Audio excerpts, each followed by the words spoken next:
and welcome. It's another edition of Eyewitness Reports on Channels Television. I am Jomi Otaigbe. Sanity returns to the Ogere end of the Lagos-Ibadan Expressway as tankers and other articulated vehicles packed along the road are being removed. Also, an erosion and flood control project may bring to an end the perennial problem of flooding in Shomolu local government area of Lagos State. These and more shortly. The Ogere axis of the Lagos-Ibadan Expressway is notorious for traffic gridlock, often caused by tankers and trailers parked illegally on the road. Relief, hopefully a permanent one, is expected for motorists to apply that axis as federal government officials from the Federal Ministry of Works and Housing and the Federal Road Safety Corps, among others, carry out the removal exercise of trucks obstructing the free flow of traffic. Free flow of traffic on the Ogere axis of the Lagos-Ibadan Expressway, 2 weeks into the enforcement of the removal of articulated and other heavy goods vehicles parked on the road shoulders in Ogere.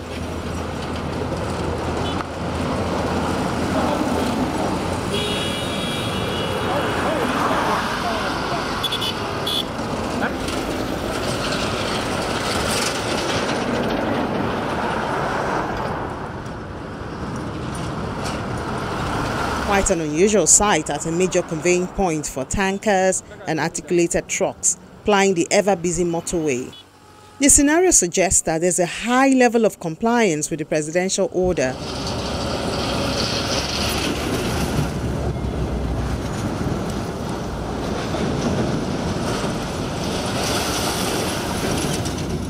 Heavy vehicles arbitrarily parked on the road are asked to leave for the holding parks.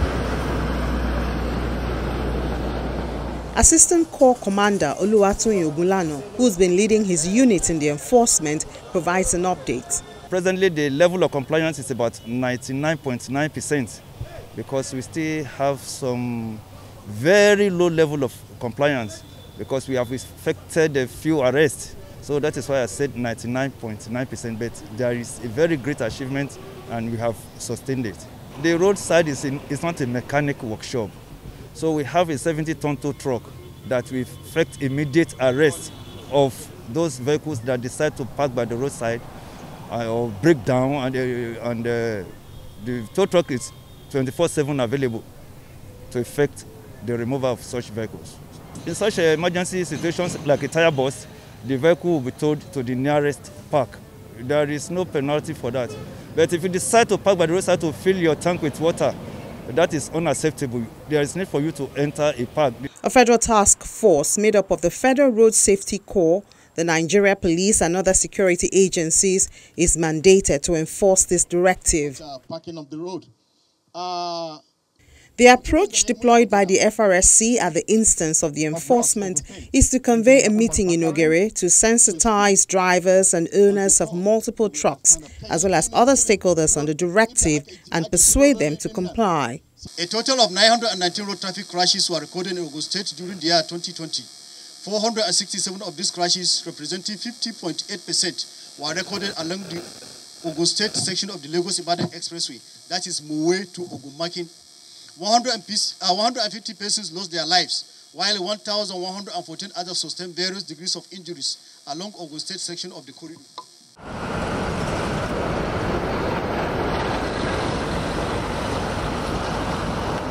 The parking of these trucks is also affecting the ongoing construction of the Lagos-Ibadan Expressway. At the initial stage of this design, around 1978-79, when this road was being constructed, you all will agree with me that the traffic volume that time is just barely 10% of what you are facing today. And currently, the situation is made worse for us because the only source of transport we have in Nigeria right now, which is serving everywhere, is this road. We need to protect it. We need to maintain it. We need to sustain it. But the parking of the trucks on this road is a threat to the lifespan of this road. Our roads are not mechanic workshop. But unfortunately, you carry the trucks there, You pour your diesel on this. Again, the careless driving of our drivers cause repeated accident that is destroying this pavement. We are begging you. It's enough. It's enough. It's enough. We want to appeal to you to cooperate with us. I was shocked. And I saw the trucks not there again. I said, eh? So this is possible. So if it is possible, why not do it voluntarily? Why allow force all the time? Delivering this project is not whether we are thinking about it. It's a must. And it's one of the top most priority projects for the federal government of Nigeria. As a matter of fact, this road should be the busiest road in Nigeria right now. And the pavement we are constructing there is quite enormous.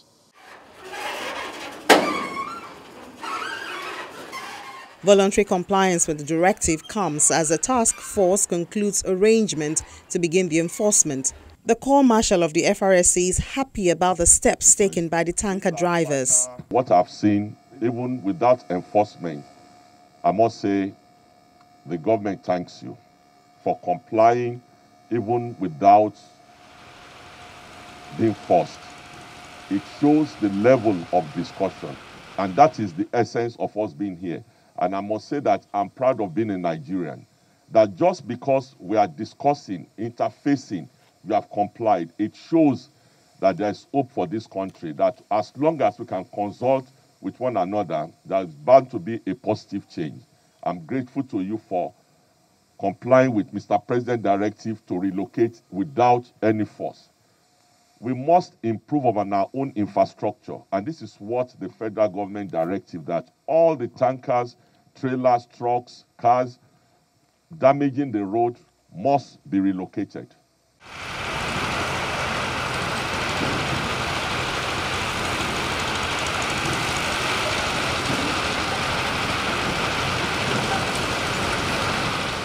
Presently, there are 25 trailer parks on the Ogere axis of the Lagos-Ibadan Expressway, but these parks are not up to standard. Most of the roads leading to the parks are not motorable. Sometimes petroleum-laden tankers fall as a result of the bad road. Others break down before they get to their parking points.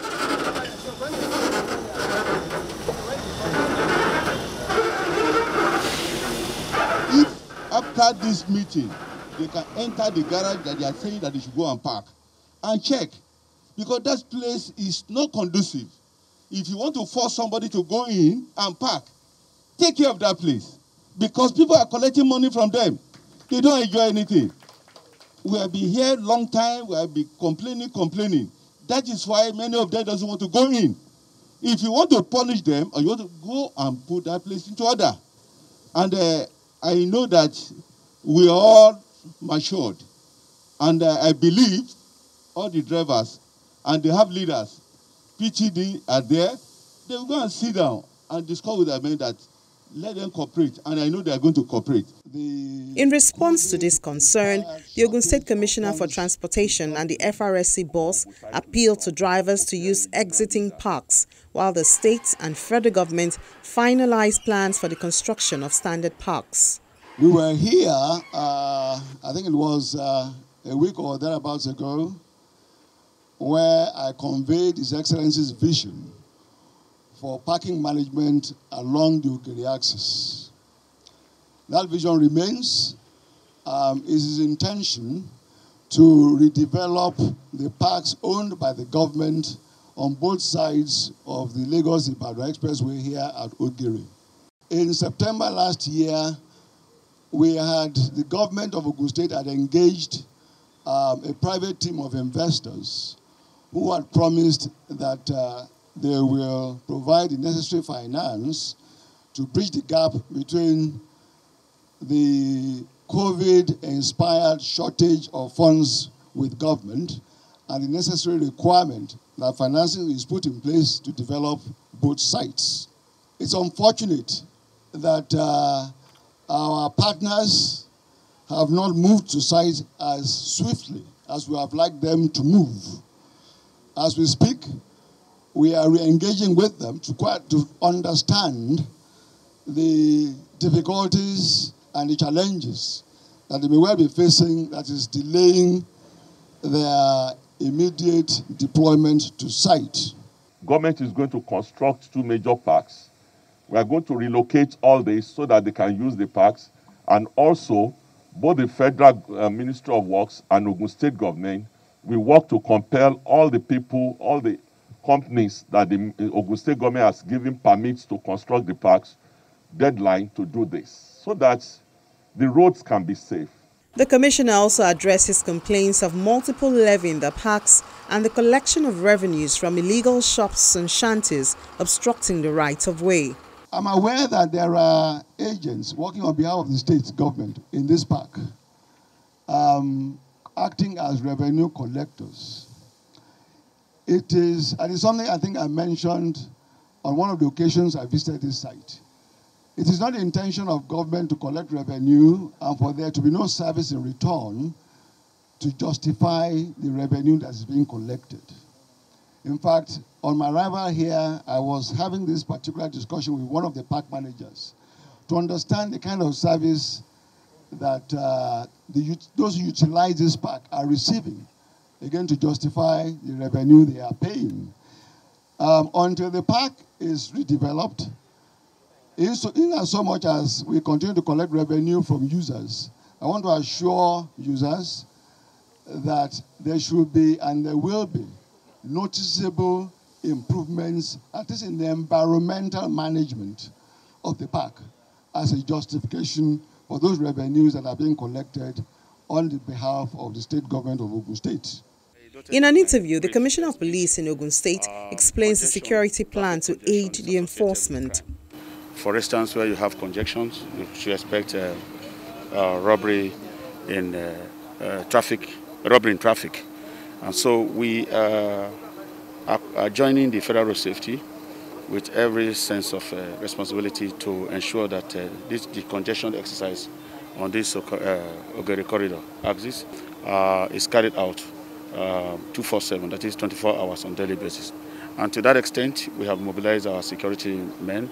The PMF men are there too, with conventional men to join hand with the Federal Road Safety Corps and other security agencies that might be drafted to enforce this traffic, the congestion on this Ogere axis.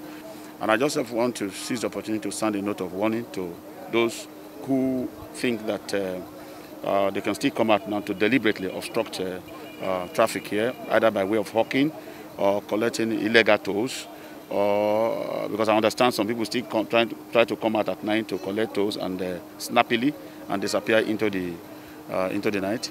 I want to warn them that it's not going to be business as usual. They will have to confront with, they will have the police, armed policemen to confront with, together with other law enforcement agents. So we are serious about it, and we have mobilized, and I'm sure with the number of men that we will be making available for this exercise, security will not be compromised in the course of enforcement.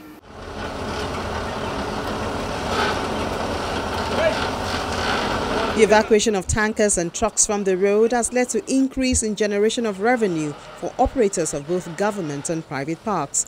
500 naira is the lowest amount paid to get a parking space. Each of the 25 parks has the capacity to contain up to 150 trailers and trucks at the moment. This number will increase if the parks are put in good condition.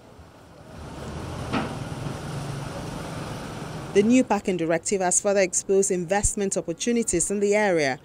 Mustafa Akinyemi, a crane operator, decides to rent a piece of land to operate a dry port for containers. The idea is to decongest the Apapa and Tin Can ports. Because of the hold up congest where you dey for Lagos, because that's why we have dropped the container here, so that anytime where there is space, chance to enter, so many people that come here, they load it, carry it, go there. After the container fall on the road, so I'm the one where they are calling to clear the road because of hold up. So if the government can assist me to buy another big crane, I will be happy.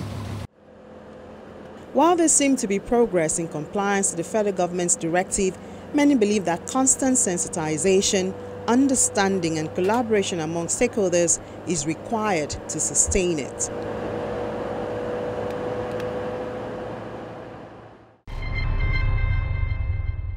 Back in the southwest region of Nigeria, an ongoing erosion and flood control intervention project in Bariga area under Shomolu local government area of Lagos State is giving residents hope of escaping flooding this year. Men at work on the Shomolu Bariga Flood and Erosion Control Project. The 4-kilometer of drainage work, a federal government intervention scheme, is to control flood and erosion, courtesy of the ecological funds.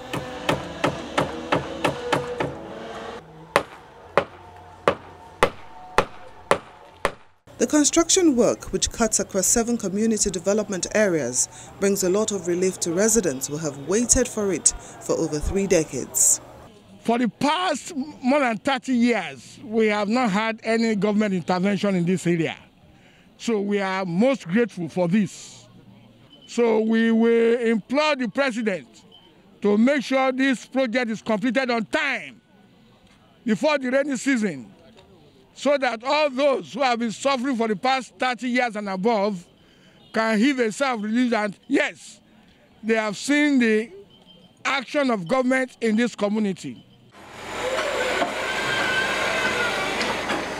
The lowland nature of the area situates it as a receptor of floodwater from various parts of Bariga, which gets worse when there is an ocean surge. I'm more than 50 years in this area.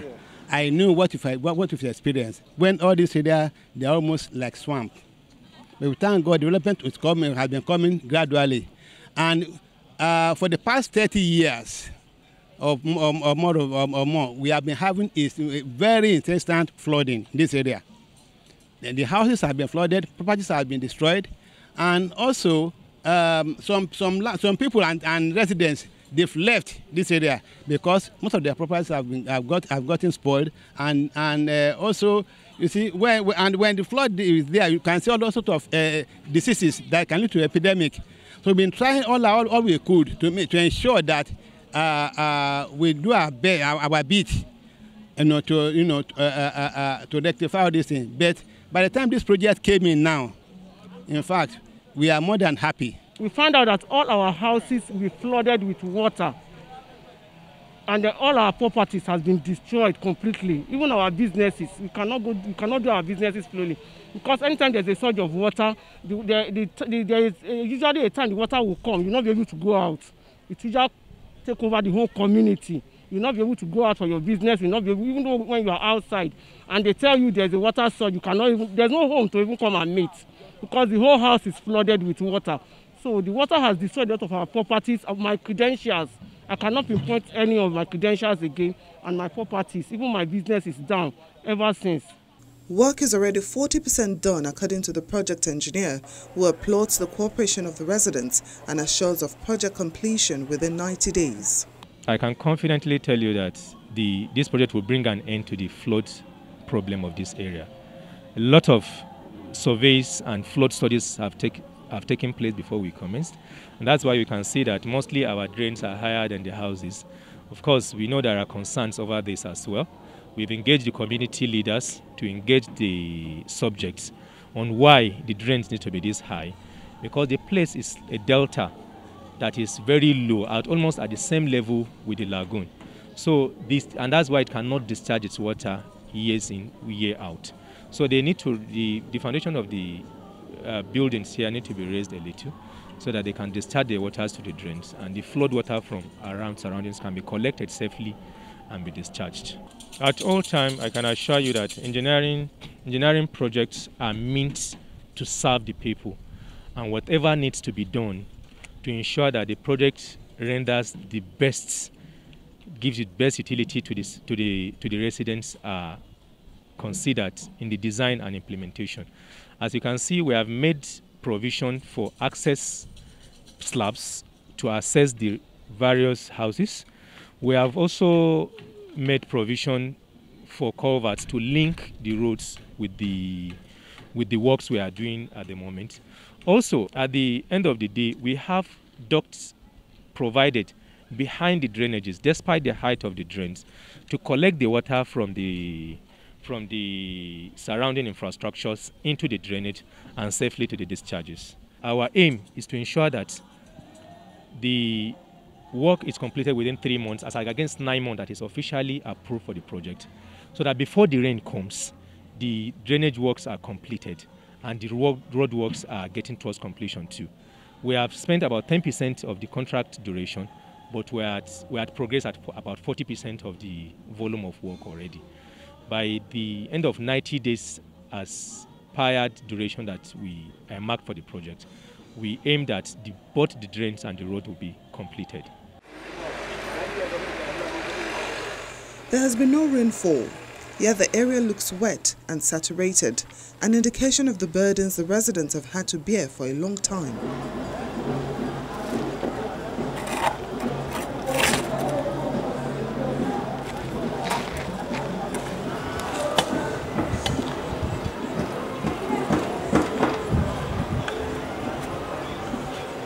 With this intervention, they will look forward to the rainy season with a sigh of relief.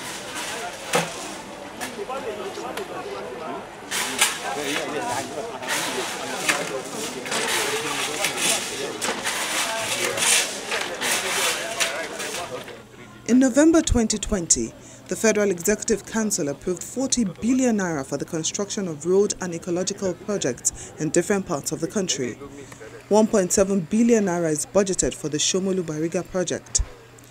According to the Ecological Fund Office, the intervention of the federal government has helped in reducing the dangers associated with erosion and persistent flooding that communities have experienced.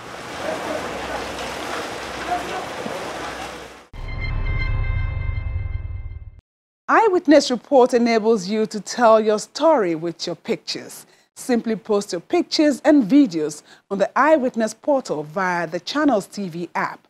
You can download from the various app stores online. Here are some of the pictures you sent in for the week.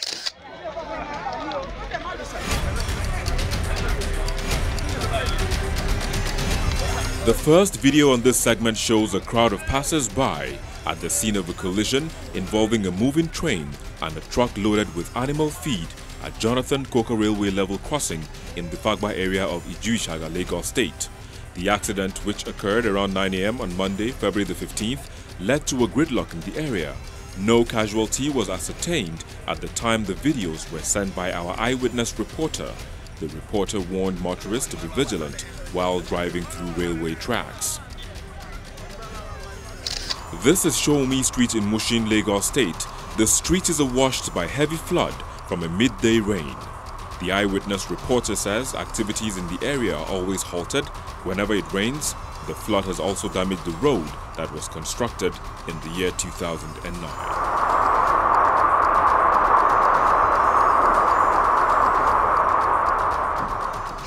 The next video shows a woman, Peace Onyebuchi, being arrested by officers of Shibiri Divisional Police Station in Ajangbadi area of Lagos for assaulting her 10-year-old child, Boy Divine. An eyewitness raised the alarm when he noticed several wounds, a swollen head, and teeth bites on the boy. The divisional police officer, Hamisu Magaji, commended the reporter, adding that sensitization against child abuse should be intensified. Oh yeah, come. Sit down with your mama.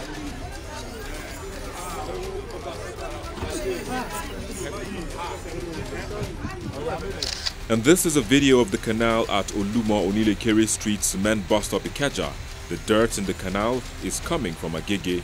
According to the reporter, millions of naira has just been spent in dredging the canal. The reporter is appealing to the state government to come to their aid.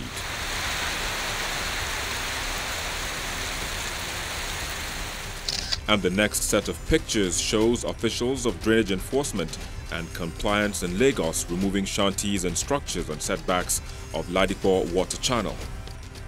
Finally are pictures of commercial motorcycles seized at Yaba by men of the Lagos State Task Force in the course of enforcing the state traffic law. Over 80 motorcycles were confiscated in the area as the task force continues the raid on commercial motorcycles in restricted areas.